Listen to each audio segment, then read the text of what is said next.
Beauty and the beast. पुराने जमाने की बात है। एक शहर में एक व्यापारी रहता था। उसकी 3 बेटियां थीं। तीनों बहुत ही सुंदर थीं, लेकिन तीसरी सबसे ज्यादा सुंदर और बुद्धिमान भी थी। इस वजह से तीसरी बेटी को सब सुंदरी के नाम से पुकारते थे। बाकी दोनों बहनें सुंदरी से जलती थी। वो दोनों अपनी सुंदरता और आभूषणों में ही सारा वक्त निकालती थी। सुंदरी को हमेशा एक ही सपना आता था। वो हमेशा सपने में वही देखती थी कि वो एक खूबसूरत राजकुमार से शादी करके शान से राजमहल में रहेगी। उसकी असली जिंदगी भी उसके सपनों की तरह बहुत अच्छी थी। उसकी जिंदगी में सब खुशियाँ थी जिनकी वो कल्पना कर सकती थी। एक दिन एक बहुत भयानक तूफान के कारण व्यापारी के सारे जहाज डूब गए और साथ ही उसका सारा धन भी। वो बुरी तरह कंगाल हो गया। मेरा सारा धन डूब गया बच्चों। अब हम अमीर नहीं रहे। आप चिंता न करें पिताजी, हम इस मुसीबत से बाहर निकलने का कोई न कोई रास्ता ढूंढ लेंगे। आप ही हमारे लिए सब कुछ है। हम आपके साथ बहुत खुश हैं। सुंदरी ने घर का सारा काम अपने कंधों पे ले लिया। वो घर की सारी जिम्मेदारी संभालने लगी, लेकिन उसकी दोनों बहनें हर समय अपने पिता से गरीबी की शिकायतें करने लगी। मदद करना तो दूर, वो अपने पिता को और दुख दे रही थी। सुंदरी बस यही चाहती थी कि उसके पिता खुश रहें। एक दिन उस व्यापारी को खबर मिली कि उसका एक जहाज बंदरगाह यानी कि समुद्र तट पर आ रहा है। व्यापारी ने ये बात अपनी बच्चियों को बताई। मेरे जहाजों में से एक जहाज बच गया था और वो जल्द ही बंदरगाह पे आ रहा है। अब हमारे पास फिर से पैसा आ जाएगा। ये खबर सुनकर सभी बहुत खुश हो गए। व्यापारी को तुरंत बंदरगाह जाने के लिए निकलना था। मुझे इसी वक्त बंदरगाह जाना होगा। वापस आते समय मैं तुम सब के लिए कुछ न कुछ लेकर आऊंगा। क्या चाहिए तुम सबको? बहुत दिन से मैंने नए कपड़े नहीं लिए हैं।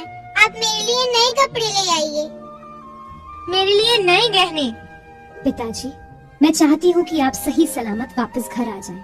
पर मैं तुम्हारे लिए कुछ लाना चाहता हूँ। तुम्हें कोई एक चीज तो बतानी ही होगी। बोलो बेटी। ठीक है, तो आप मेरे लिए बैगनी रंग का एक गुलाब का फूल ले आइए। व्यापारी बंदरगाह के लिए निकल गया। वहाँ पहुंचकर उसने देखा कि उसका सारा जहाज बुरी हालत में था। सब कुछ टूट चुका था। जहाज चलाने वाले सभी नाविक उसके जहाज का सारा सामान चोरी कर चुके थे। ये देखते ही उसे गहरा सदमा पहुंचा। वो निराश होकर वापस घर लौटने लगा।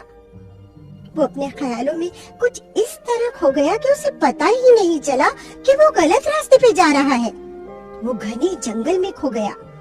बर्फ गिर रही थी। हर जगह बहुत सारी बर्फ जमा हो गई थी। कुछ देर में उसका घोड़ा थक गया। वो उस बर्फ पर चल नहीं पा रहा था। व्यापारी ने घोड़े को एक पेड़ से बांध दिया और पैदल आगे बढ़ने लगा। उसे थोड़ी ही दूर पे कुछ रोशनी दिखाई पड़ी।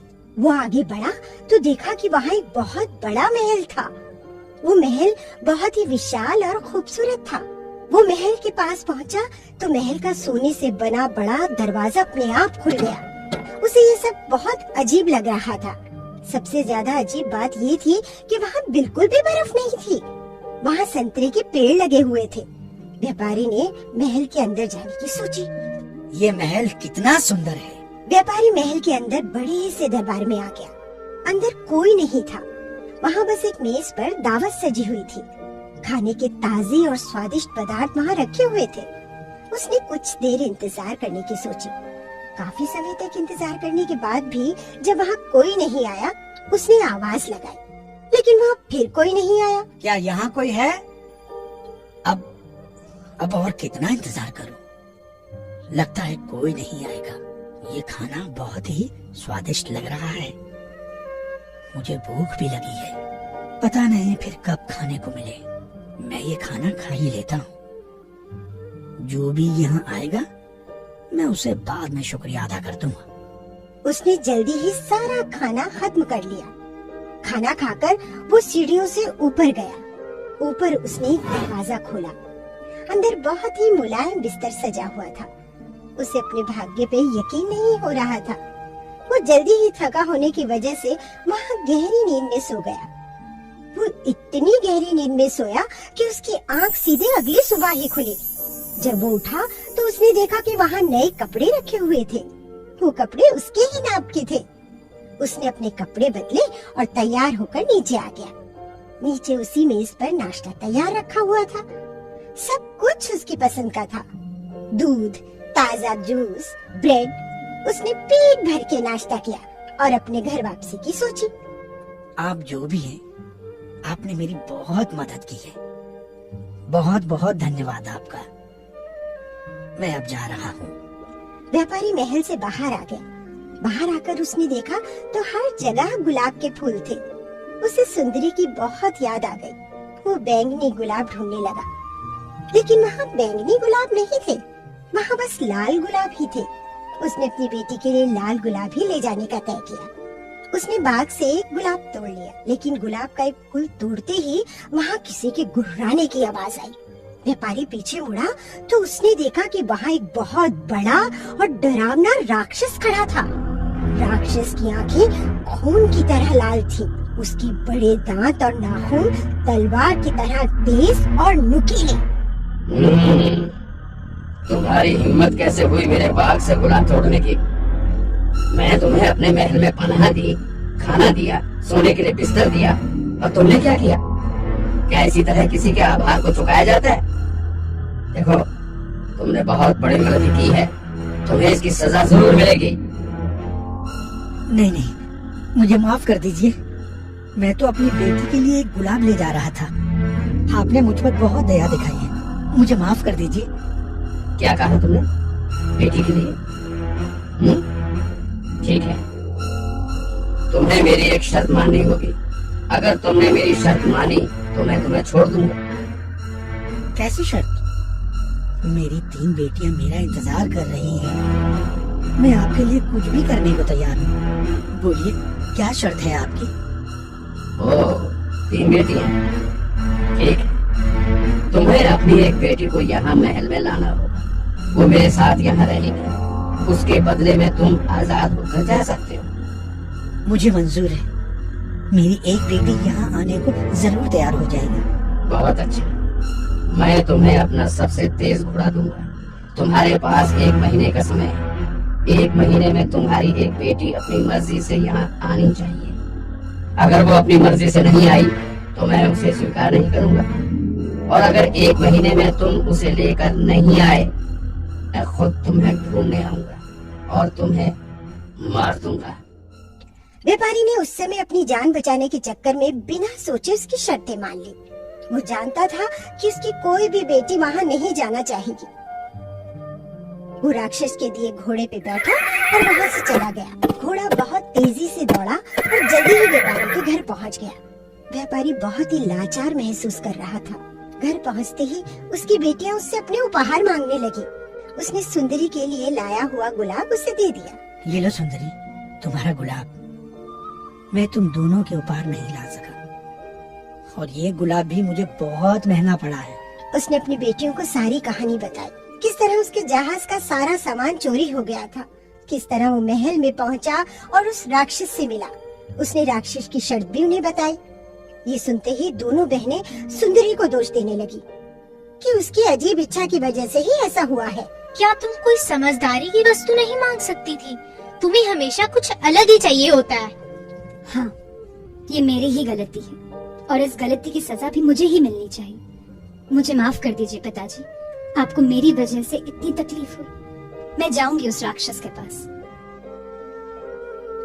नहीं नहीं नहीं सुंदरी, ऐसा मत कहो। नहीं पिताजी, ये सब मेरी वजह से हुआ है। मैं वहाँ जरूर जाऊंगी। सुंदरी उस राक्षस के भेजे हुए घोड़े पे बैठ गई। उसके पिताजी ने उसे बहुत समझाया, लेकिन उसने अपना फैसला नहीं बदला।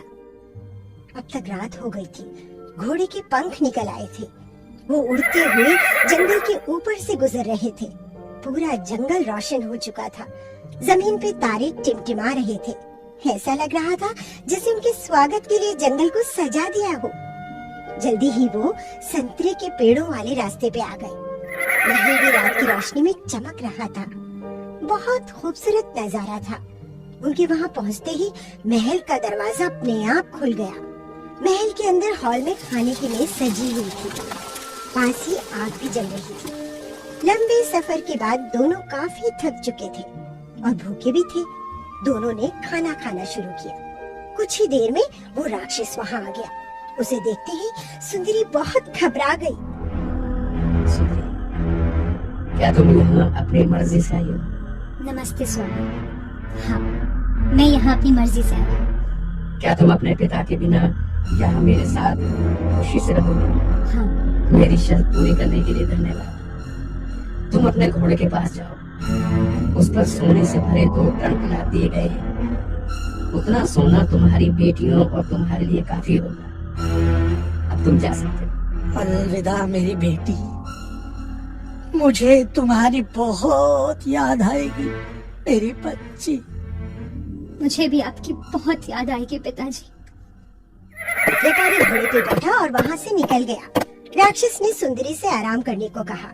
सुंदरी ने उसकी बात मान ली और ऊपर के कमरे में जाकर सो गई। अगले दिन सुबह वो उठी तो उसके कमरे में हर वो चीज थी जिसकी उसे जरूरत हो सकती थी। नए कपड़े, गहने इत्यादि। वो तैयार होकर नीचे आई तो खाने की मेज तैयार थी। उसने पेट भर खाना खाया और खिड़की के पास पड़े सोफे पे आकर बैठ गई। इतना ऐशो आराम होने के बाद भी उसे वहाँ अच्छा नहीं लग रहा था। वो सोचने लगी, क्या मैं हमेशा यहाँ कैद रहूंगी? किस तरह से आजाद करूँ मैं खुद को? कैसे हो सुंदरी? मैं ठीक हूँ। सुंदरी, क्या तुम मुझसे प्यार करती हो? क्या तुम मुझसे शादी करोगे? हमें डरने की कोई जरूरत नहीं। तुम बेझिझक अपना जवाब दे सकती हो। सिर्फ हाँ या ना हमें जवाब दो। नहीं। ठीक है, कोई बात नहीं। शुभ रात्रि सुंदरी। शुभ रात्रि। राक्षस वहाँ से चला गया और अपने संगीत में व्यस्त हो गया। हर शाम वो इसी तरह सुंदरी से मिलने आता और हर दिन वो उससे सवाल करता कि वो उससे शादी करेगी या नहीं। सुंदरी हर दिन उसका प्रस्ताव ठुकरा देती और राक्षस उदास होकर वहाँ से चला जाता। हर शाम वो संगीत जरूर बजाता था। कई दिनों तक ये सिलसिला चलता रहा। अब सुंदरी को उस राक्षस से डर नहीं लगता था। सुंदरी के दिन महल में मजे से गुजरने लगे। राक्षस ने उसके लिए बहुत सी किताबें लाकर दी। वो उन्हें पढ़ने में अपना समय बिताने लगी। वो बाग में भी जाती थी। राक्षस का संगीत सुनना भी अब उसे पसंद आने लगा था। वो अक्सर बैठकर खूब सारी बातें किया करती।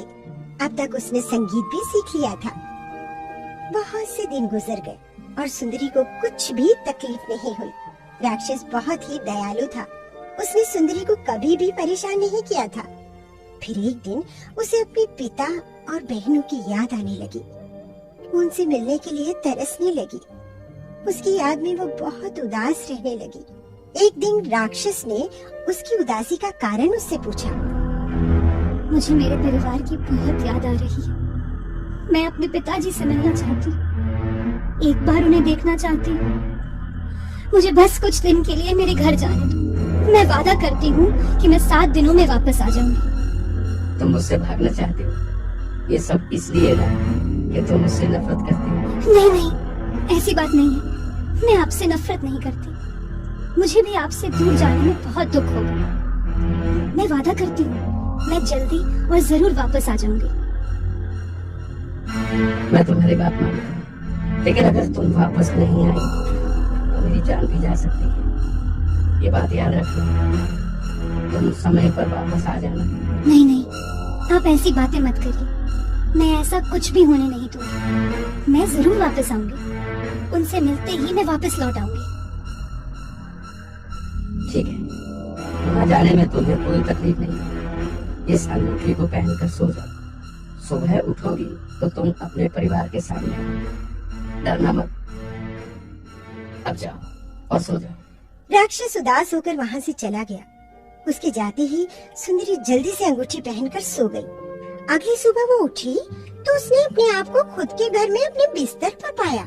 उसे अचानक वहाँ देखकर उसकी बहनें आश्चर्यचकित हो गईं। सुंदरी अपने पिता से मिली। दोनों गले मिलकर रोने लगे। सुंदरी ने उन्हें राक्षस के स्वभाव के बारे में बताया। राक्षस के बारे में ये सब जानकर उसके पिता ने उससे कहा, सुंदरी, वो राक्षस बहुत ही अच्छा है। उसने तुम्हारे लिए बहुत कुछ किया है। देखो, वो भले ही दिखने में डरावना हो, लेकिन उसका मन बहुत साफ है। मुझे लगता है कि उसकी सूरत पे न जाकर तुम्हें उसकी इच्छा पूरी कर देनी चाहिए। ये सुनकर सुंदरी थोड़ा उदास हो गई। वो सोचने लगी कि शायद राजकुमार से शादी करने का उसका सपना कभी पूरा नहीं होगा। देखते ही देखते 1 हफ्ता निकल गया। सुंदरी राक्षस से किया हुआ अपना वादा भूल गई। एक रात उसे सपने में राक्षस दिखाई दिया। वो राक्षस जमीन पे बेहोश पड़ा हुआ था। वो मर रहा था। सुंदरी डर से उठ गई। उसने उसी शाम वापस जाने का फैसला किया। उसने अपने पिता को ये सारी बातें बताई और रात में अंगूठी निकालकर वो सो गई। अगली सुबह वो महल में थी। आँख खुलते ही वो उस जगह गई जो उसने सपने में देखी थी। वहाँ उसने देखा कि राक्षस सच में जमीन पर पड़ा हुआ था और अपनी आखिरी सांसें गिन रहा था। उसे समझ नहीं आया कि राक्षस मर गया है या जिंदा है। वो डर गई कि उसकी वजह से उस राक्षस की मौत हो जाएगी। वो उसके पास गई तो उसने देखा कि उसकी सांसें अभी भी चल रही थी। उसने तुरंत उसकी आंखों पे पानी छिड़का और राक्षस होश में आ गया। शुक्र है कि आप ठीक हैं। आपने तो मुझे डरा ही दिया। मुझे अभी पता चला कि मैं आपसे बहुत प्रेम करती हूँ। अगर आपको कुछ हो जाता तो मैं क्या करती? क्या तुम सच में मेरे जैसे बदसूरत प्राणी से प्रेम कर सकती हो? सूरत से क्या होता है? आपका दिल बहुत बड़ा है। आप इतने दयालु हैं। मुझे इससे ज्यादा क्या चाहिए? मैं बहुत प्रेम करती हूँ आपसे। सुंदरी, क्या तुम मुझसे शादी करोगी? हाँ, जरूर। ये कहकर सुंदरी ने उसे चूम लिया। अचानक राक्षस के आसपास चमकीला धुआं सा छा गया और वो हवा में तैरने लगा। जब वो नीचे उतरा तो वो एक खूबसूरत राजकुमार में बदल गया था। मुझे तो यकीन ही नहीं आ रहा। तुम तो बिल्कुल वैसे हो जैसे मैं अपने सपनों में देखती थी। ओह सुंदरी, तुमने मुझे आज एक श्राप से मुक्त किया है। मैंने एक डायन को युद्ध में हराया था। उसने मरते समय मुझे श्राप दिया था कि कोई भी मुझसे प्रेम नहीं करेगा, और उसने मुझे डरावने राक्षस में तब्दील कर दिया था। आज तुमने मुझे सच्चा प्यार करके उस श्राप को तोड़ दिया है। तुमने मुझे आजाद कर दिया है। मुझे तो अपनी आंखों पे विश्वास ही नहीं हो रहा है। क्या ये सच है या मैं सपना देख रही हूँ? राजकुमार ने उसे मजाक में चुटकी काटी और उसे एहसास हुआ कि वो कोई सपना नहीं है। अब हमें ज्यादा देर नहीं करनी चाहिए। चलो चलो चलो, तुम्हारे परिवार के पास चलते हैं और अपनी शादी की खबर उन्हें देते हैं। वो दोनों सुंदरी के घर गए और उन्हें सब कुछ बताया। दोनों की शादी बहुत बड़े जश्न के साथ हुई। सच्चे और साफ दिल ने सुंदरता को पीछे छोड़ दिया था। केवल सुंदर दिखना ही काफी नहीं है। असली सुंदरता होती है साफ मन में, अच्छे विचारों में और अच्छी आत्मा में। ये कहानी हमें ये भी सिखाती है कि जबरदस्ती हम किसी को अपना नहीं बना सकते। किसी से प्यार करने के लिए उसकी मर्जी भी उतनी ही जरूरी है जितनी खुद आपकी।